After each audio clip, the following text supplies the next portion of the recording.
Bab 2161. Melihat Ruoli mengenali asalnya, Charlie tersenyum sedikit dan berkata dengan tenang, "Ya, saya memang bisa dianggap sebagai keluarga Wade, atau keluarga Wade sebelumnya." Ruoli berpikir sejenak dan bergumam, "Sebelumnya itu adalah keluarga Wade, itu berarti kamu tidak termasuk dalam keluarga Wade sekarang." Dengan mengatakan itu, dia berkata dengan ekspresi yang sangat terkejut, "Keluarga Wade pada awalnya tidak makmur, dan setiap keturunan langsung sangat akrab dengan saya. Jika Anda bukan anggota keluarga Wade, maka Anda mungkin adalah." Ketika kata-kata itu sampai ke bibirnya, Ruoli terkejut dan tidak bisa menambahkan apapun. Dia menatap Charlie, dan berkata dengan takjub, "Di antara keturunan langsung yang ditinggalkan keluarga Wade, hanya ada satu Changing, tetapi dia meninggal lebih dari 20 tahun yang lalu. Mungkinkah, apakah kamu miliknya?"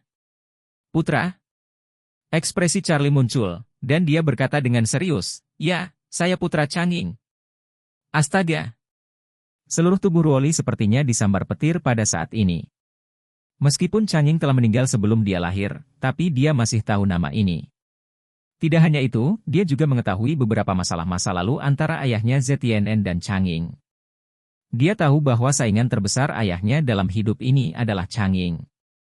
Dia juga tahu bahwa pukulan terbesar ayahnya dalam hidup ini juga datang dari Changing. Pada masa itu, setiap orang di Eastcliff menyebut Changing, itu pasti akan penuh dengan pujian dan kekaguman dengan kedua tangan dan acungan jempol. Dan ketika mereka menyebut Zetienen, semua orang menunjukkan sedikit penyesalan. Banyak orang meratapi bahwa Zetienen lahir di waktu yang salah, karena Changing begitu mempesona sehingga dia benar-benar menghancurkan semua gaya Zetienen. Ruoli juga tahu bahwa ayahnya tidak hanya ditekan oleh Changing, tetapi yang lebih penting, bahkan istrinya adalah salah satu pelamar paling setia Changing. Saat itu, ayahnya sedang berjuang untuk mengejar istrinya yang sekarang, tetapi istrinya yang sekarang mencintai Changing sampai mati. Menggunakan puisi kuno untuk menggambarkan situasi Zetienen pada saat itu sangatlah tepat. Puisi kuno itu adalah, "Aku mengalihkan hatiku ke bulan, tapi bulan bersinar di selokan." Dapat dikatakan bahwa istri Zetienen sangat ingin mengejar Changing dan putus asa, dan dia menikahinya dengan putus asa. Karenanya, Zetienen selalu hidup dalam bayang-bayang Changing. Ngomong-ngomong, ayah Charlie adalah orang yang paling dibenci Zetienen dalam hidupnya. Ruoli mengetahui peristiwa masa lalu ini dengan sangat jelas, tetapi dia tidak pernah bermimpi bahwa dia akan bertemu dengan putra Changing suatu hari nanti. Bab 2162. Selain itu, yang lebih tidak terduga adalah dia akan memiliki begitu banyak cerita dengannya. Bahkan kaki kanannya sekarang dipegang di tangannya. Memikirkan hal ini, dia tiba-tiba merasa bahwa dunia ini memang keberuntungan. Dia tidak bisa menahan diri untuk berpikir dalam hatinya, "Saya selalu melayani keluarga Su dengan sepenuh hati, dan bahkan bersedia mendedikasikan hidup saya untuk mereka. Tapi, aku tidak pernah membayangkan bahwa keluarga Su akan membuatku terlihat seperti ini, dan hampir membunuhku." Dan Charlie ini, sebagai keturunan dari keluarga Wade, pada awalnya adalah musuh bebuyutan seluruh keluarga Su, ditambah lagi dia adalah putra Changing. Bagi ayahnya Zetienen, dia adalah duri di mata dan duri dalam daging, tapi kebetulan itu adalah musuh bebuyutan keluarga Su. Dia menyelamatkan hidup saya pada saat yang paling kritis. Semua ini sungguh ironis. Melihat ekspresi Ruoli yang sangat kaya, Charlie tidak bisa menahan untuk menggodanya. "Apa? Mengetahui bahwa saya adalah keluarga Wade, apakah Anda segera membangkitkan kebencian terhadap Anda sebagai keluarga Su dan kebencian keluarga Wade di hati Anda?" Ruoli buru-buru melambaikan tangannya dan berkata dengan bingung, "Bukan itu yang kamu pikirkan. Jika aku tahu kamu adalah keluarga Wade sebelum hari ini, maka aku pasti akan semakin membencimu." Dengan mengatakan itu, dia menghela nafas dan berkata dengan emosi, "Hei, sekarang aku sudah mengerti sepenuhnya. Saya hanyalah alat untuk keluarga Su, dan alat yang bisa dikorbankan kapan saja. Mereka tidak menganggap serius gadis Bestad ini." Berbicara tentang ini, Ruoli berkata dengan sedikit ekspresi mencela diri sendiri, "Ayah saya selalu sangat khawatir bahwa istrinya mengetahui pengalaman hidup saya. Mungkin hal yang baik baginya bahwa aku mati. Setidaknya itu bisa membuatnya merasa lega, jadi dia tidak perlu khawatir istri tercintanya akan mengetahui fakta bahwa dia telah mengkhianati pernikahannya." Charlie memandang Ruoli dan berkata dengan simpati, kamu tidak perlu terlalu sedih tentang ini. Faktanya, jika Anda memikirkannya dari sudut lain, ini bukanlah hal yang baik. Setidaknya Anda bisa melihatnya dengan jelas sekarang. Warna aslinya dan kamu belum menerima luka yang sangat serius di alam, ini lebih baik daripada saat kamu tiba-tiba menyadari momen sebelum mati, kan? Ruoli mengangguk ringan, menatap mata merah Charlie, dan tersedak pelan, Tuan, terima kasih banyak. Terima kasih telah menyelamatkan hidup saya terlepas dari pendahulunya. Insiden hari ini. Jika itu aku, dan kamu terbunuh di depan mataku, aku mungkin tidak punya pikiran untuk menyelamatkanmu. Charlie berkata dengan serius, itu pasti, kamu tidak hanya tidak akan menyelamatkanku, tapi kamu sendiri ingin membunuhku. Ruoli segera merasa malu, menundukkan kepalanya, dan berbisik pelan, masalah ini memang terlalu bodoh bagiku. Yang saya pikirkan hanyalah melayani keluarga Su dan ayah biologis saya. Tidak pernah terpikir tentang apa yang orang lain pikirkan tentang saya. Charlie bertanya padanya, lalu apa rencanamu sekarang? Ruoli bertanya dengan heran, Tuan, bukankah kamu mengatakan bahwa kamu ingin membawaku ke Orous Hill? Apakah Anda akan berubah pikiran? Iya. Charlie mengangguk, dan berkata, saya benar-benar berniat untuk membawa Anda kembali ke Orous Hill, dan saya tidak takut untuk mengutarakan kata-kata buruk terlebih dahulu, bahkan sekarang, saya tidak sepenuhnya lega dari Anda. Karena itu, Charlie melanjutkan, jadi, setelah kamu kembali ke Orous Hill bersamaku, aku tidak akan langsung memberimu kebebasan, tapi akan membatasimu sampai aku menyelesaikan urusanku, atau kamu hanya bisa bebas ketika aku merasakanmu benar-benar 100% kredibel. Ruoli mengangguk tanpa berpikir dan berkata dengan serius, saya mengerti apa yang Anda katakan. Jika aku jadi kamu, aku tidak akan langsung percaya juga. Segera, dia tersenyum pahit, dan berkata, Guru, mulai sekarang, saya akan membuat Anda kesulitan. Tapi jangan khawatir, saya selalu mengatakan satu hal sejak saya masih muda. Mulai sekarang, aku tidak akan pernah memiliki hati yang memberontak terhadapmu, juga tidak akan berniat untuk menyakitimu atau siapapun di sekitarmu. Dan setelah tiba di Orous Hill, aku pasti akan mengikuti instruksimu. Bagaimanapun juga, kamu menyelamatkan hidupku. Bab 2163.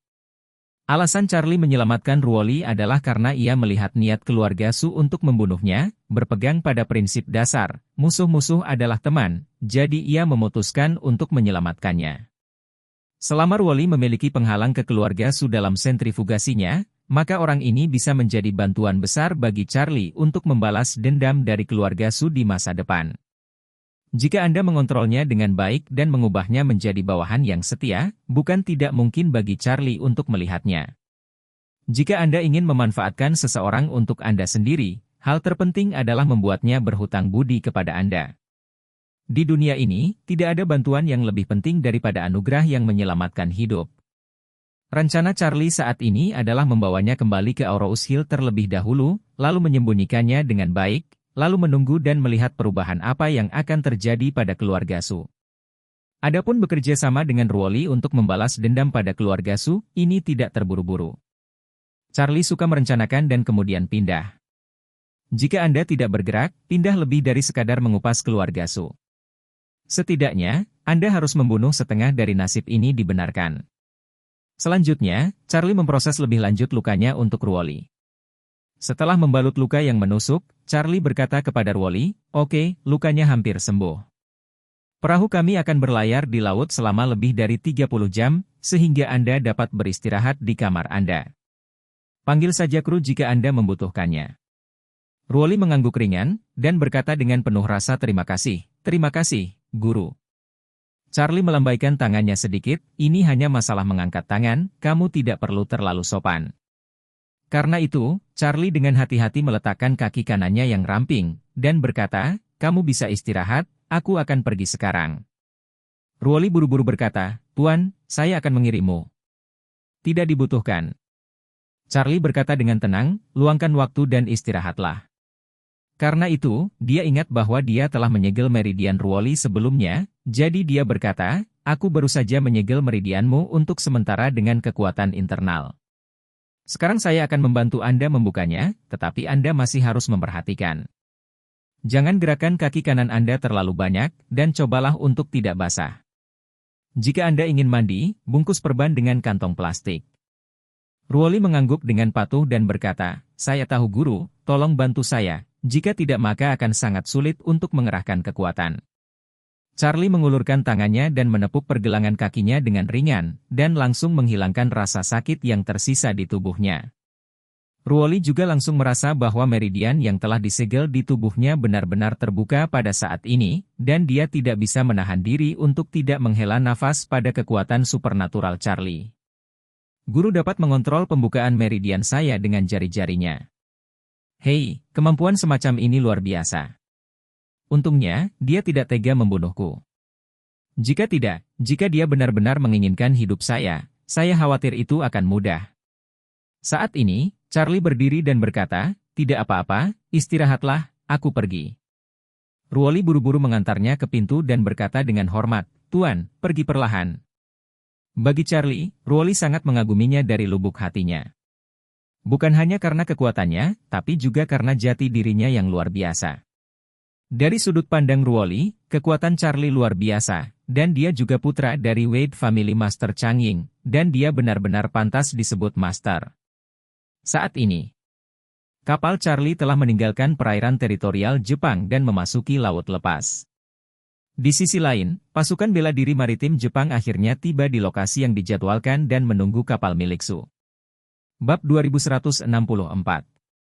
Ketika kapal pesiar itu muncul di layar radar, kapten dari pasukan bela diri maritim tersenyum dan berkata, sial, setelah menunggu sekian lama, para bastard ini akhirnya tiba. Wakilnya tersenyum dan berkata, Kapten, jika kita menangkap Ruoli kali ini, itu pasti pencapaian besar lainnya, bukan? Kapten itu mengangguk, tentu saja, Ruoli ini adalah pelaku nomor 1. Selama kita mengambilnya kembali, itu akan menjadi pencapaian besar baik itu hidup atau mati. Saat dia berkata, dia sedikit bersemangat dan dengan bersemangat berkata, saya akan mencoba untuk tidak menembak nanti, saya harus menangkapnya. Segera, kapal pesiar yang ada di radar berada kurang dari 1 mil laut dari tempat mereka menyergap. Kapal patroli pasukan bela diri telah benar-benar diam untuk waktu yang lama. Mereka mematikan mesin, mematikan transponder dan semua lampu di kapal, dan menunggu target mendekati mereka sebelum mereka tertangkap basah. Melihat target semakin dekat, kapten pasukan bela diri langsung memerintahkan, mulai penangkapan. Pada saat ini, 6 kapal patroli pasukan bela diri menyalakan lampu sorot mereka pada saat yang sama, dan 6 lampu menerangi kapal pesiar tak berawak itu bersama-sama.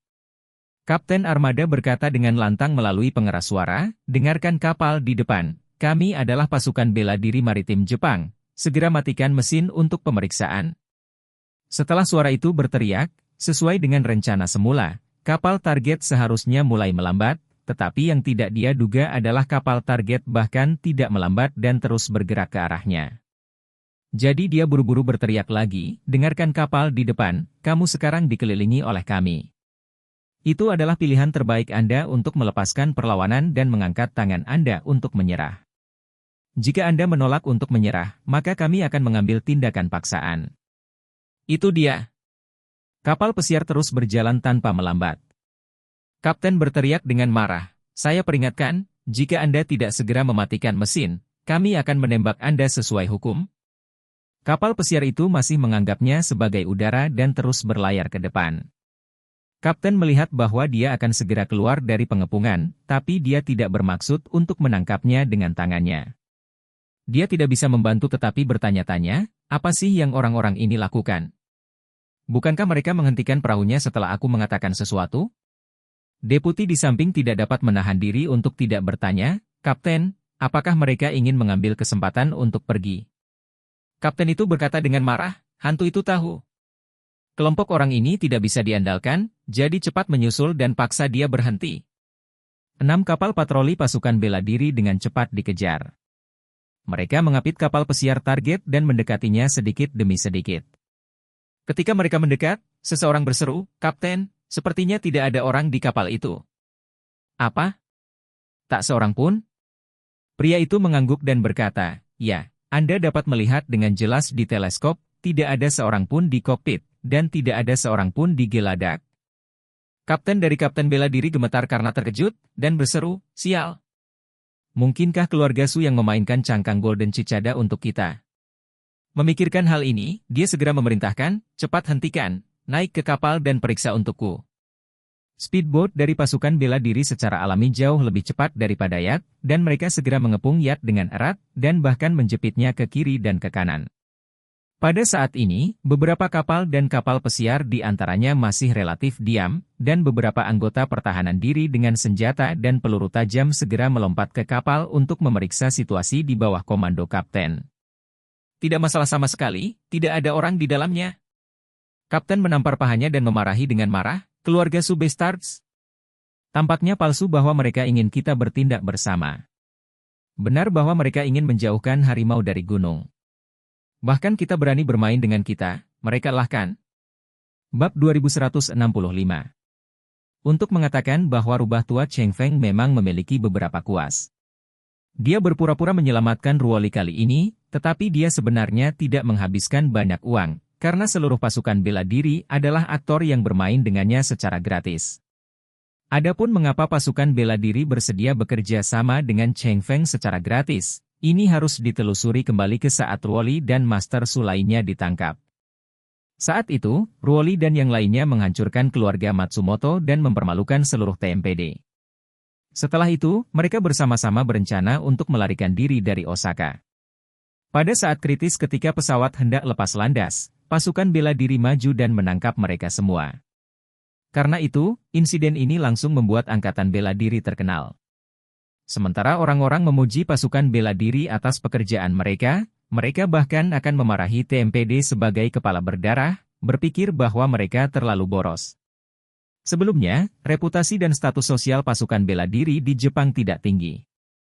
Sejak kekalahan dalam Perang Dunia Kedua, sikap orang Jepang terhadap tentara jauh lebih tidak terhormat dibandingkan sebelumnya. Setelah pasukan bela diri menyadari bahwa penangkapan Ruoli telah sangat meningkatkan status sosial mereka, mereka tenggelam dalam perasaan yang sangat diantisipasi ini, dan mereka bertekad untuk menciptakan keajaiban baru. Cheng Feng yang cerdik, melalui pujian dari warga negara Jepang pada pasukan bela diri, menyadari bahwa pasukan bela diri harus sangat menikmati perasaan ini. Oleh karena itu, ia langsung menugaskan orang-orang untuk terhubung dan berkomunikasi dengan pasukan bela diri tingkat tinggi dan ingin bekerja sama dengan mereka dalam sebuah pertunjukan besar. Drama ini juga sangat sederhana, yaitu, biarkan pasukan bela diri membantu Ruoli melarikan diri, dan kemudian keluarga Su akan membimbing Ruoli langsung ke Perancis terbuka yang disiapkan oleh pasukan bela diri selama pelarian. Dengan cara ini, pasukan bela diri kembali berhasil menangkap Ruoli yang melarikan diri, dan mereka pasti akan mendapatkan pengakuan yang lebih besar dari masyarakat. Apalagi, desain aslinya adalah untuk memungkinkan dia melarikan diri dari TMPD setelah para narapidana diserahkan ke TMPD. Dengan cara ini, pasukan bela diri dapat sepenuhnya melepaskan diri mereka sendiri, dan pada saat yang sama menyeret TMPD ke dalam air. Setelah napi melarikan diri, pasukan bela diri mencegat napi dari laut dan melakukan serangkaian propaganda di media. Itu setara dengan pasukan bela diri telah menangkap narapidana sekarang di Bandara Osaka, dan kemudian TMPD, setelah menyerahkan narapidana, akan mengambil narapidana, dan kemudian pasukan bela diri akan menghapus bukti untuk TMPD, ambil kill. Dengan begitu, pasukan bela diri menempati kedua sisi, dan TMPD bukan manusia di tengah. Karena itu, pasukan bela diri tanpa syarat bekerja sama dengan rencana Cheng Feng, untuk merebut kembali Ruoli dan sekali lagi memainkan peran membalikkan keadaan. Cheng Feng sangat pandai menghitung. Dia tidak hanya menghitung pasukan bela diri dan sangat membantu mereka, tetapi juga menghitung Ruoli dan seluruh keluarga Hi. Keluarga Hi selalu mengkhawatirkan keselamatan Ruoli. Sejak Cheng Feng berjanji kepada keluarga Hi bahwa dia akan menyelamatkan Ruoli, keluarga Hi sangat berterima kasih padanya. Sekarang, keluarga Su memang menyelamatkan Ruoli dari Tokyo. Ini saja sudah cukup untuk disyukuri oleh keluarga Hi. Tetapi bagaimana keluarga Hi tahu bahwa Pastor Su hanya bertindak untuk mereka? Rencana awalnya adalah menyelamatkan Ruoli dari TMPD dan menyerahkannya ke pasukan bela diri.